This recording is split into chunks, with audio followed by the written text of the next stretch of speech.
Last segment we were talking about dogs. We left out old Ranger up there at the Ruth Ranch.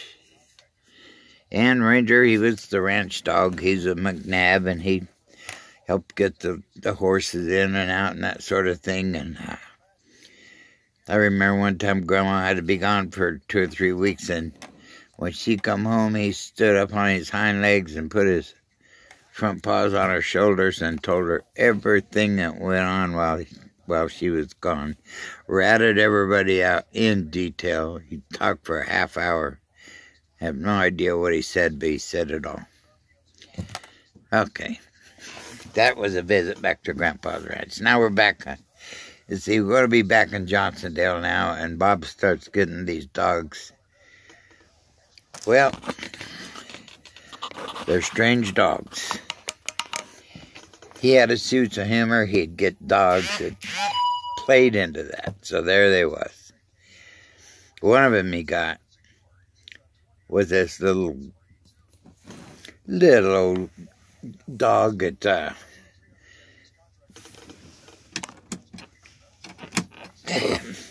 it was a Cocker Spaniel, and you look at his big old brown eyes, and he's just soft and love and sweetness, you know. Could have been a jar of honey for that matter. And so anyway, we was loading logs. We was hauling logs up there, and you get to landing, and the guy ahead of you'd be loading. So you wait, and he'd have to hook up his hoses and that sort of thing and get ready to be hauling them logs down the hill. Well, Bob had come up, and the poor guy was ahead of him waiting, had a problem because Bob would go steal their lunch while they was hooking up their hoses. And then when he got down on log, he'd have to let him know what he was doing, so he'd holler at him, so take a big bite out of one of their sandwiches, you know. Here they'd come, you know, gonna get their lunch back, and Bob would sick that dumb Cocker Spaniel dog on him. And as soon as he heard the word sick him, no more sweetness. Now that dog turned into a Tasmanian devil, chomp and bark and growl, and gonna kill. He let that dog get right up to him, and he'd say, okay, the dog quit. So you sit there and eat that guy's lunch, you know. So anyway, the next dog he got, we was still up there hauling logs in Johnsondale, and let's see, the mechanics and the truck drivers, like anywhere where guys are working, there'd be a little animosity, ain't very serious, you know, but you gotta bug each other, down each other a little bit. And so, dog got this dog. He always got these dogs that could do the darndest things. It's act like a mechanic. And this dog would just follow her on his back, start kicking its legs and squirting and making weird noises. You'd think he went plumb nuts. And that's just a throw-in. That's just the kind of dogs he got.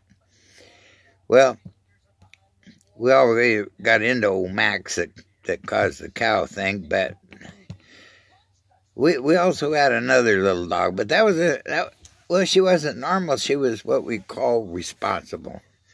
She was part Australian Shepherd and something else, and they always have to do livestock. They love it. And, well, we had horses, and we finally got rid of the horses. And we had an old donkey, and we finally got rid of that. And all we had left up at this hunting lodge we was renting was a litter of cats. And this little dog, Patches, would keep them cats on a little circle out in the front yard. They couldn't do anything. One of them would try to escape, and away they'd go, want to go play, and she'd bring it back to that circle. So we had to rescue the cats. Oh, yeah, and old Patches one time, about 100 miles away is Bakersfield, and some friends met us somewhere, met my folks somewhere, and got just hi, how are you deal, and they wanted to ride up in the mountains and see where we lived. And so they said, yeah, come on up, hell, we'll give you lunch whenever you come up or whatever, you know. So here these people come one day, and we still had 2 horses. We had an old mama mare and a little filly, and so she was just rideable. You couldn't ride her far. She was still too young for that, but you could ride her a little bit. And she'd try to buck, but she didn't know how. So you'd feel like your ride was funny. You look back, she's bucking like, oh, get out of it. She ain't doing anything, just kicking her feet a little bit. But, so anyway, these people come up to visit us, and they visited for a while, and we sit and chat, drink drinks, cold drinks, and sandwich or whatever. Pretty soon they left. And boy, when about an hour later, they come back, and they said, of course, they're looking at me and my brother. I don't know if my sister was there or not, but they're looking at all of us with a discerning eye, you know, understand? Well, Mr. Clark talked to my dad there. We don't like to say nothing, but we got $600 missing, and we had it when we parked here, and when we got down the road, no $600. And so we're all looking around, you know. Well, hell, I wouldn't steal nobody's money, and Bob wouldn't steal nobody's money. She did. She left her purse in her car. Well, this little filly, I said, oh, I know where let's go in the barn. So we go over in the barn, in the manger where they eat there was the purse. Robin had taken that purse out of her car and putting it over there to keep it, which she thought she was about half human, I guess. But then everybody was happy, and I'm sorry, and all this, because they found the money and found the culprit. They didn't put the horse in jail, but had everybody stirred up over it. Because I had a 60 Chevy convertible, and that little filly always wanted to get in my convertible. She'd get in my car all the time. So anything to do with a car, she was fascinated by it, so that's where that story went. Anyway, well, they got their $600 back, and we were pronounced innocent, and everybody went away friends, you know. So anyway, and I was trying to think of the next critter had to be after we left there, and we went to Greenville after a long. Well, you know what? We didn't either. We went to Redding for a while, and my brother-in-law he's a bear hunter, and he had bear dogs, and them bear dogs would chase deer and everything else. They wouldn't. Well, the reason I'm telling this story, because it's funny, because we lived south of Redding, about 15 miles down Anderson, and he was hunting these hounds way north of Redding, about 30 miles, up in a place called Hogsback. And so he takes these, of course, these guys, these hunters, they got their hounds, they got their name and their phone number and all that on it. So when he was there, he put he's living with us, so he put our phone number and address on there and all. And so he let them dogs out to run a bear while they run deer and whatever the hell they find. And they got lost.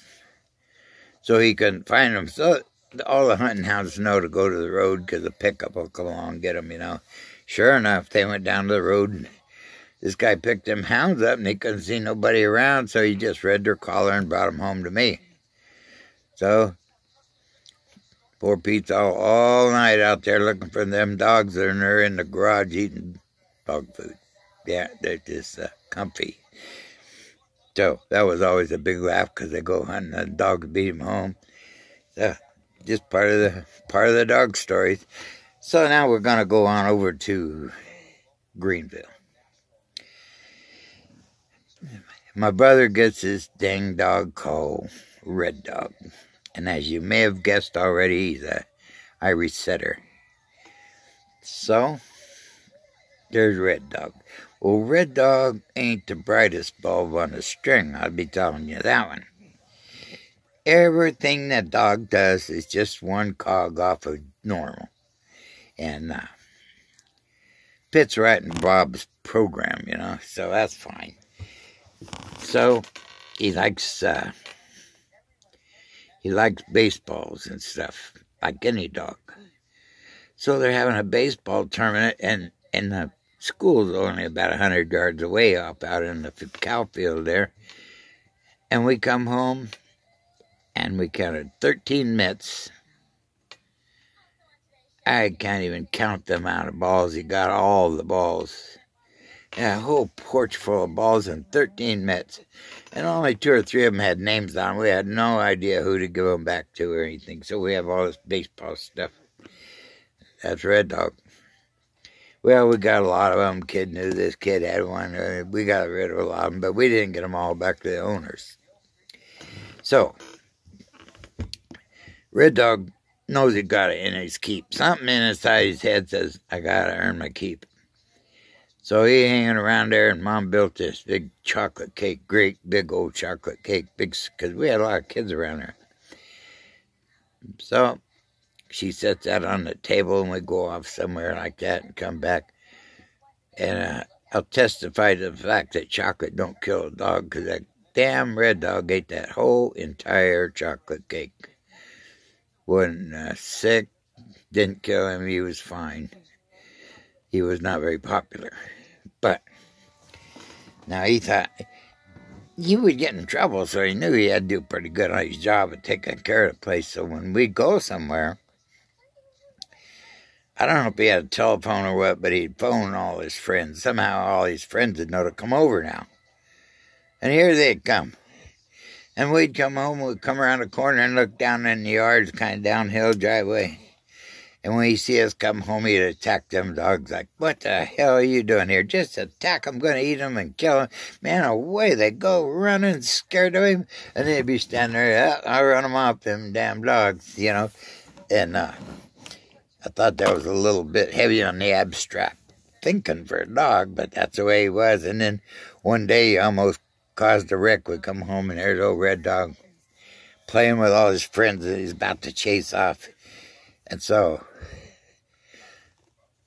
a friend of mine lived right across the street, and they got steep stairs and all there and get up to his house.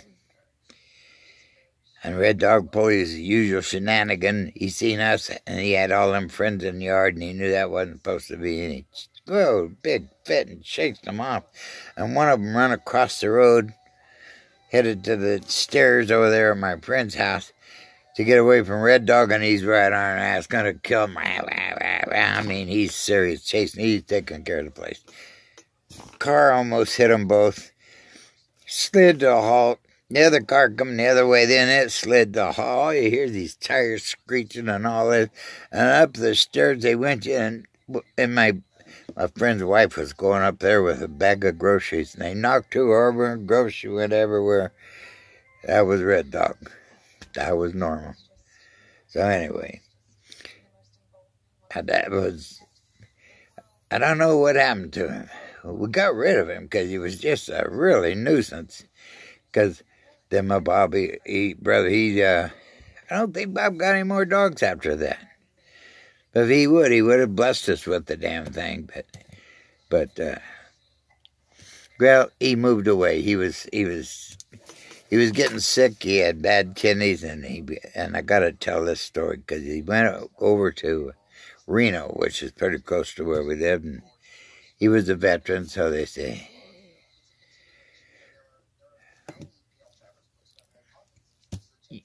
You're going to pass away soon.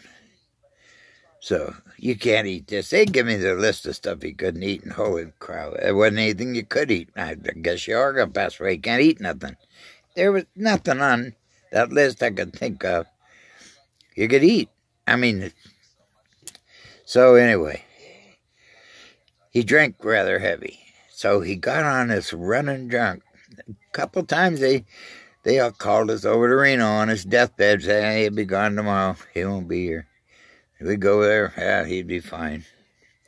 Well, this one time it was all over. He was on a running drunk, and they were drinking that hot damn hard liquor. For 3 weeks he was drunk, and they took him to the hospital in Reno, and the doc said, "Night, he ain't gonna be here in the morning at all.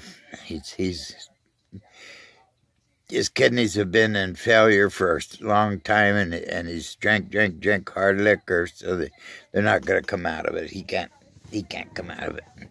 And if he did, he'd be a vegetable, because these chemicals that his kidneys are supposed to get rid of cook his brain." So I go over there, but before I get there, he's got a nurse in his room, because when they know you're going to pass away, they give you a nurse on death watch. At least they did him. So this nurse on death watch. So all night they go. They're just waiting to put him in a bag, you know. It's all night they go. And the nurse sitting there. And Bob wakes up the next morning. She's sitting there by the bed. And he goes, I'm hungry. Scared the hell out of her. She didn't know what to do. She scared her so bad because she thought he was gone already. But no.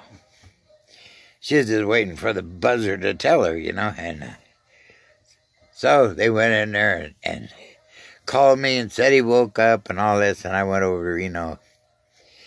And there he was. And I said, how you feel, Bob? He goes, yeah, I feel all right. I said, oh. He says, can you get me out of here?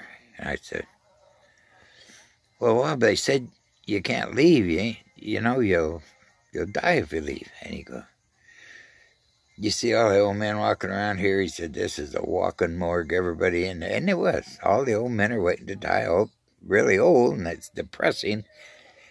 And if you think you're one of them, which he was, but he didn't want to think that way, so he said, get me out of here. So I said, well, let's escape.